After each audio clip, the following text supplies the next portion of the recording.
সংবাদ প্রথমেই জানিয়ে দিব, মুখোমুখি যুক্তরাষ্ট্র ইরান হতে যাচ্ছে মহাযুদ্ধ, রাশিয়ার করা বার্তা। এরপর দেখছি এবার ইরানের পাশে দাঁড়িয়ে যুক্তরাষ্ট্রকে রাশিয়ার করা হুঁশিয়ারি। আরো জানিয়ে দিব, এবার ঘোষণা দিয়ে ইরানের সঙ্গে হাত মেলালো সৌদি। এবং সর্বশেষ থাকছে, রাশিয়ার আঘাতে ছাই হলো যুক্তরাষ্ট্রের F-60 যুদ্ধ বিমান। এতক্ষণ শুনছিলেন সংবাদ শিরোনাম, এখন বিস্তারিত। তবে তার আগে অনুরোধ থাকবে, এই ভিডিওটিতে একটি লাইক এবং কমেন্ট করে জানিয়ে দিন কোন জেলা থেকে বা কোথা থেকে আপনি আমাদের এই ভিডিওটি দেখছেন এবং শুনছেন। মুখোমুখি যুক্তরাষ্ট্র ইরান হতে যাচ্ছে মহাযুদ্ধ, রাশিয়ার করা বার্তা। সরকার বিরোধী বিক্ষোভে যখন উত্তাল ইরান, ঠিক তখনই এই সুযোগ কাজে লাগিয়ে ইরানে হামলার পরিকল্পনা করছে যুক্তরাষ্ট্র।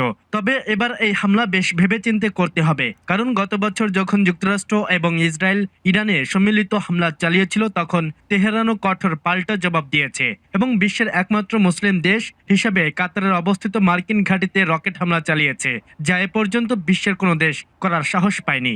সরকার বিরোধী বিক্ষোভের মধ্যেই ইরানে যুক্তরাষ্ট্রের হস্তক্ষেপের হুমকি দিয়েছিল মার্কিন প্রেসিডেন্ট ডোনাল্ড ট্রাম্প। এর মধ্যে ইরান সতর্ক করে জানিয়েছে, ওয়াশিংটন যদি ইরানে হামলা চালায়, তবে এই অঞ্চলের দেশগুলোর মাটিতে থাকা মার্কিন সামরিক ঘাঁটিতে আঘাত আনা হবে এবং তা হবে বেশ ভয়াবহ। বুধবার একজন জ্যেষ্ঠ ইরানি কর্মকর্তার সংবাদ সংস্থার রয়টার্সকে একথা জানিয়েছেন বলে উল্লেখ করা হয়েছে ইরানের ইন্টারন্যাশনালের এক প্রতিবেদনে। ওই কর্মকর্তা আরো জানিয়েছেন যে তেহরান, সৌদি আরব ও সংযুক্ত আরব আমিরাত থেকে শুরু করে তুরস্ক পর্যন্ত আঞ্চলিক দেশগুলোকে জানিয়েছে যুক্তরাষ্ট্র যদি ইরানকে লক্ষ্য করে হামলা চালায়, তবে ওই দেশগুলোর মার্কিন ঘাঁটিগুলোতে আঘাত করা হবে। এর জন্য ইতোমধ্যেই ওয়াশিংটনের পক্ষ থেকে তেহরানের বিরুদ্ধে সম্ভাব্য সামরিক হামলার হুমকির প্রেক্ষাপটে সৌদি আরব ইরানকে জানিয়েছে যে তারা তাদের আকাশসীমা বা ভূখণ্ড কোনো ধরনের হামলার জন্য ব্যবহার করতে দেবে না। বুধবার সৌদি সরকারের ঘনিষ্ঠ দুটি সূত্র এ তথ্য এএফপি-কে নিশ্চিত করেছে। এর আগে যুক্তরাষ্ট্র সতর্ক করে জানায়, ইরানের চলমান বিক্ষোভ দমনে সরকারের কঠোর পদক্ষেপের জবাবে তার প্রতিক্রিয়া জানাতে পারে। জবাবে তেহরান হুঁশিয়ারি দিয়ে নতুন কোনো হামলা হলে তারা মার্কিন সামরিক ঘাঁটি ও নৌ সম্পদকে লক্ষ্যবস্তু করবে এবং সেগুলো সম্পূর্ণ নিশ্চিহ্ন করে দেওয়া হবে। সৌদি সামরিক বাহিনীর ঘনিষ্ঠ একটি সূত্র এএফপি-কে জানায়, সৌদি আরব সরাসরি তেহরানকে জানিয়েছে যে ইরানের বিরুদ্ধে নেওয়া কোনো সামরিক পদক্ষেপের অংশ তারা হবে না এবং এই উদ্দেশ্য তাদের ভূখণ্ড বা আকাশ সীমা ব্যবহার করতে দেওয়া হবে না। অন্যদিকে এই দুঃসময়ের মধ্যে আবারও ইরানের পাশে দাঁড়িয়েছে তাদের পুরনো বন্ধু রাশিয়া এবং চীন।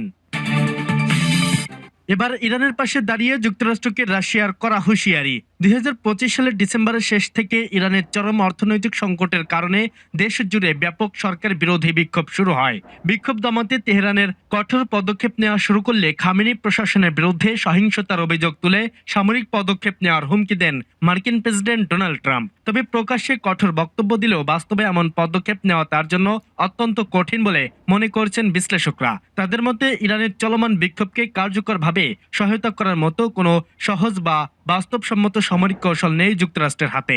যদিও ভেনেজুয়েলার নেতা নিকোলাস মাদুরোকে ক্ষমতা থেকে সরানোর পর ট্রাম্প প্রশাসনের আত্মবিশ্বাস বেড়েছে। তেহরানের সরকার বিরোধী বিক্ষোভ ইস্যুতে ইরান সরকারকে হুঁশিয়ারি দিয়ে প্রেসিডেন্ট ট্রাম্প বলেন, খামেনির প্রশাসন বিক্ষোভকারীদের মৃত্যুদণ্ড কার্যকর করার পরিকল্পনা স্থগিত করার সামরিক হামলার আশঙ্কা কিছুটা কমেছে। তবে পেন্টাগন এখনও বিভিন্ন প্রকল্প পর্যালোচনা করছে। মার্কিন প্রেসিডেন্ট ডোনাল্ড ট্রাম্প ইরানের চলমান বিক্ষোভের জের ধরে ঘোষণা দেন, ইরানের সঙ্গে যেসব দেশ বাণিজ্যিক সম্পর্ক বজায় রাখবে তাদের উপর 25% শুল্ক আরোপ করবে যুক্তরাষ্ট্র। ট্রাম্পের এমন হুঁশিয়ারির জবাবে 14 জানুয়ারি এক সংবাদ সম্মেলনে রাশিয়ার পররাষ্ট্রমন্ত্রী সের্গেই ল্যাভরভ বলেন, কোনো তৃতীয় পক্ষ ইরানের সঙ্গে মৌলিক ও কৌশলগত সম্পর্কের প্রকৃতি পরিবর্তন করতে পারবে না। ওয়াশিংটনের কোনো ব্ল্যাকমেল তাদের কৌশলগত অবস্থান থেকে সরাতে পারবে না। ল্যাভরভ আরো বলেন, সুনির্দিষ্ট চুক্তির উপর ভিত্তি করে রাশিয়া ও ইরানের সম্পর্ক প্রতিষ্ঠিত।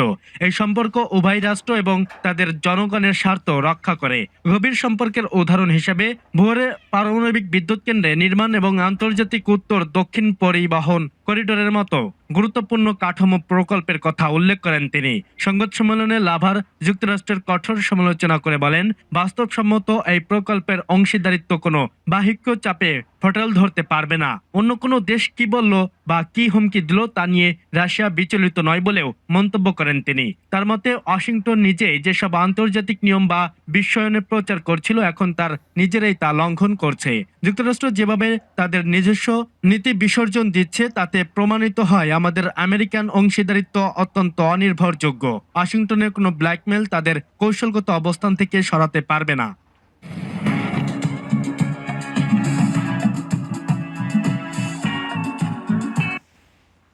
কোনো ব্ল্যাকমেল তাদের কৌশলগত অবস্থান থেকে সরাতে পারবে না। এবার ঘোষণা দিয়ে ইরানের সঙ্গে হাত মেলালো সৌদি। তেহরানের অভ্যন্তরীণ দ্বন্দ্বে মার্কিন প্রেসিডেন্ট ডোনাল্ড ট্রাম্পের একটার পর একটা কঠোর মন্তব্য যখন আগুনে ঘি ঢালছে, মধ্যপ্রাচ্যের অস্থিরতা যখন চরমে, ঠিক সেই সময়ে শক্তিশালী দেশ সৌদি আরব এক কড়া বার্তা জানিয়েছে। সৌদি সাফ জানিয়ে দিয়েছে ইরানের বিরুদ্ধে কোনো সামরিক হামলার নিজেদের ভূখণ্ড বা আকাশসীমা ব্যবহার করতে দেবে না। চিরপ্রতিদ্বন্দ্বী ইরানের বিরুদ্ধে মার্কিন রণসাহায্যের মাঝেই সৌদি স্পষ্ট করে জানিয়ে দিয়েছে তাদের মাটি এবং আকাশ কোনোটি ইরানের বিরুদ্ধে যুদ্ধের জন্য ব্যবহৃত হতে দেওয়া হবে না। সৌদি সরকারের অত্যন্ত ঘনিষ্ঠ দুই সূত্রের বরাত দিয়ে বার্তা সংস্থা এএফপি জানিয়েছে, ওয়াশিংটন যখন ইরানের ওপর সম্ভাব্য সামরিক হামলার ছক বসছে, ঠিক তখনই রিয়াদে তেহরানকে আশ্বস্ত করছে যে তারা ইরানে হামলার জন্য কোনো সহায়তা করবে না। সৌদি সামরিক বাহিনী সরাসরি তেহরানকে এ সিদ্ধান্তের কথা জানিয়ে দিয়েছে, যাতে কোনো প্রকার ভুল বোঝাবুঝি অবকাশ না থাকে। ওইদিকে ইরান আগেই সতর্ক করেছে যে তাদের উপর হামলা হলে মধ্যপ্রাচ্যের জলসীমায় থাকা মার্কিন নৌবহর এবং পার্শ্ববর্তী দেশগুলোর মার্কিন ঘাঁটিগুলোতে তারা ভয়াবহ আঘাত আনবে। বিশ্লেষকদের মতে যুদ্ধের দাবানল যাতে নিজেদের দেশেই ছড়িয়ে না পড়ে, সেই কৌশল থেকেই সৌদি আরব এখন নিরপেক্ষ থাকার নীতি গ্রহণ করেছে। রাশিয়ার আঘাতে ছাই হলো যুক্তরাষ্ট্রের F-60 যুদ্ধ বিমান। রাশিয়ার দিকে তেড়ে এলো যুক্তরাষ্ট্রের তৈরি যুদ্ধ বিমান, তবে রাশিয়ার সামনে পাত্তাই পায়নি সেটি। মুহূর্তেই তছনছ মার্কিনীদের গর্ভ বলে পরিচিত F-60 ঈগল যুদ্ধ বিমান। কিভাবে তা সম্ভব করলো রাশিয়ার প্রতিরক্ষা বাহিনী? এই এক ঘটনা কি রাশিয়া ইউক্রেন যুদ্ধের পুরো খেলাই বদলে দেবে? ট্রাম্প প্রশাসন কি নতুন করে ইউক্রেনকে শক্তিশালী করতে চাইছে?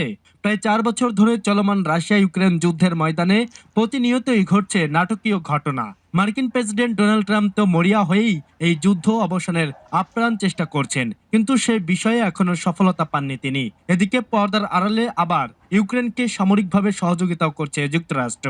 জানা গেছে রাশিয়ার প্রতিরক্ষা বলয় ভেদ করে দেশটিতে বিমান হামলা চালানোর জোরদার পরিকল্পনা করছিল ইউক্রেন, যার কারণে যুক্তরাষ্ট্রের তৈরি F-60 ঈগল মডেলের যুদ্ধবিমান নিয়েই উড়াল দেয় ইউক্রেনের সামরিক বাহিনী। কিন্তু শেষ রক্ষা হয়নি মার্কিনীদের তৈরি সেই যুদ্ধ বিমানের। সম্প্রতি এক প্রতিবেদনে এমনই তথ্য জানিয়েছে ইরানের রাষ্ট্রীয় সম্প্রচার মাধ্যম প্রেস টিভি। রাশিয়ার একজন কমান্ডারের বরাতে প্রেস টিভি জানিয়েছে, S-300 মডেলের বিমান প্রতিরক্ষা ব্যবস্থা দিয়েই ইউক্রেন থেকে তেড়ে আসা সেই যুদ্ধ বিমানকে ভূপাতিত করেছে প্রেসিডেন্ট ভ্লাদিমির পুতিনের প্রতিরক্ষা বাহিনী। তবে